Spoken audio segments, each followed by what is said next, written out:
Tous, j'espère que vous allez bien, Mizrat Hashem. On va dire un mot, et pour une fois, avant la paracha, parce qu'on s'est pris en amont, sur la paracha Vaïgash.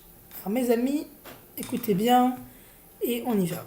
Comme vous le savez, dès le début de la paracha Vaïgash, il y a l'aveu, il y a Yehuda qui commence à déballer, à compter à Yosef comment ça s'est passé, et j'ai dit à mon père, et il m'a dit ça, si, ça. Donc, mon maître, pardonne-moi.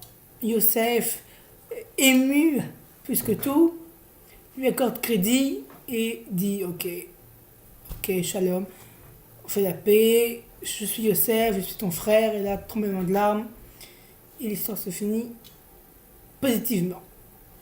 C'est un grand inyan, un grand message. Ça relève du principe Akol Letova. Et on va développer ce principe qui s'applique dans la vie de tous les jours.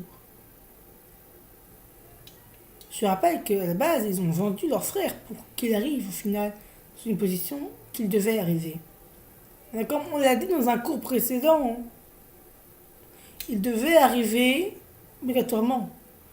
Il y a plusieurs chemins, mais il devait arriver à ce poste, Yosef, de chef d'État. Il y est arrivé par un chemin difficile.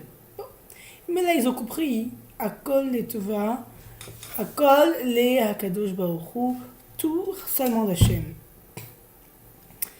Rabbi Nachman Breslav dit, quand on dit Shema Israël, Hachem Elokeinu, Hachem Echad, écoute Israël, Dieu, Hachem notre Dieu, Hachem est un. Hachem Elokeinu, on comprend. Hachem c'est Hachem. Hachem Echad, on ne comprend pas. L'écoutez, Moran, il dit la chose suivante.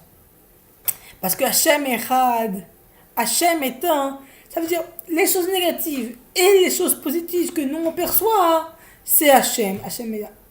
Qu'Hachem il soit Elokeinu, notre Dieu, on comprend. Qu'Hachem il soit un. Que moi quand j'ai perdu 1000 euros, mais que quand je l'ai gagné 100, c'est la même chose. Que j'ai eu 18 en maths et 14 en physique, c'est la même chose. Oui. C'est un grand ignan.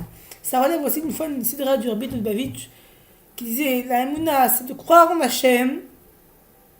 Bitachon, c'est de vivre Hachem. Ça veut dire quoi vivre Hachem? Ça veut dire ce qu'il y a de positif, je le prends. Et ce qu'il y a de négatif, je le prends aussi. Ça, c'est le message de tirer. Et vous savez, mes amis, c'est très drôle parce que j'ai eu cette pensée de ce cours du côté moral que j'avais entendu. Shema Israël, Hachem Elokeinu, Hachem Echad. Et de mon autre oreille, du Bitachon, du Rabbi Lubavitch. Et après, j'ai lu la paracha en semaine. J'ai dit, tiens, ça, tout se concorde. Kol Tova. Vous avez compris ce message. Parfois, on croit à une situation négative, mais on ne connaît pas le bout. Quand Moshe dit à Hachem, laisse-moi voir le devant de ta face. Hachem répond, non, tu ne pourras voir que le derrière.